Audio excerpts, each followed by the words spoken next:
Je pense qu'on a beaucoup de chance d'avoir trouvé ce lieu, d'avoir rencontré un vigneron qui veut bien qu'on puisse travailler ensemble, parce que c'est pas simple de mettre dans la même boîte trois univers différents. Toi qui viens du négoce et du grand négoce et qui a une grande histoire avec l'Alsace, moi qui est petit négociant languedocien qui bidouille à peu près dans tous les terroirs du Languedoc, c'est vrai que c'est important pour nous d'avoir trouvé ce lieu, je pense que, et puis surtout ce lieu chargé d'histoire. Oui, on est très heureux de vous accueillir à Châtenois, au domaine Bernard Reibel, où avec Jeff, on a essayé en fait tout simplement de transformer notre expérience et notre amitié en une cuvée. On a beaucoup de chance de faire ce métier d'abord, parce que c'est un métier de passion.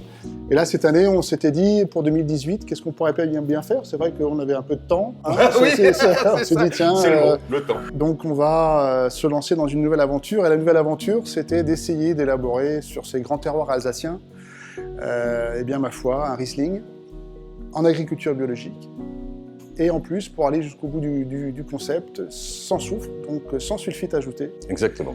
Pour essayer d'aller jusqu'au bout.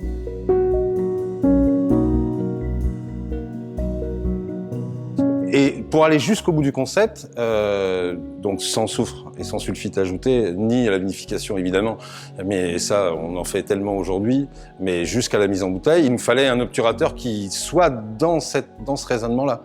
C'est-à-dire que pas d'oxygène, le moins possible. Le moins possible, évidemment, même s'il faut que le vin continue à vivre, parce qu'on fait des vins vivants, c'est ce qui nous intéresse. Et cet obturateur, il fallait aussi qu'il respecte, de la même manière que la vigne respectait l'agriculture biologique, puisse respecter notre environnement qui, on le voit tous les jours, se dégrade et se redégrade et se surdégrade. Et notre travail à nous, c'est aussi de le protéger et de le transmettre aux générations futures. Les eaux de roche, 2018, numéro 1, la coulée de source. Alors pourquoi les eaux de roche? Tout simplement parce que l'Alsace, c'est une mosaïque de terroirs. C'est une vallée, comme vous pouvez le constater, avec une multitude et une complexité de terroirs exceptionnelle. Et donc on a voulu mettre en avant cette multiplicité de terroirs avec cette notion de roche évidemment, et des eaux de roche parce que forcément, dans toute cette multitude et cette complexité de terroirs, eh bien, la roche s'exprime à travers notamment ces différentes sources que vous allez pouvoir découvrir, notamment avec la coulée de source, la première cuvée que nous avons élaborée. Sur le même coteau, on a grosso modo 4 sols différents. La particularité ici, ce qui avait été sélectionné, c'est un terroir gréseux, où des vignes y sont, mais alors depuis de nombreuses années, de nombreuses générations.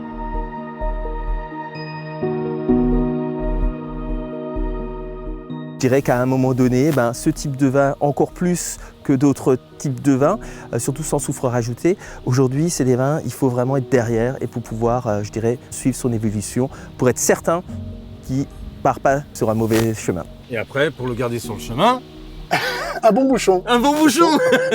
Exactement. Merci Jeff. Et merci à vous. Et merci au bouchon. Salut tout le monde.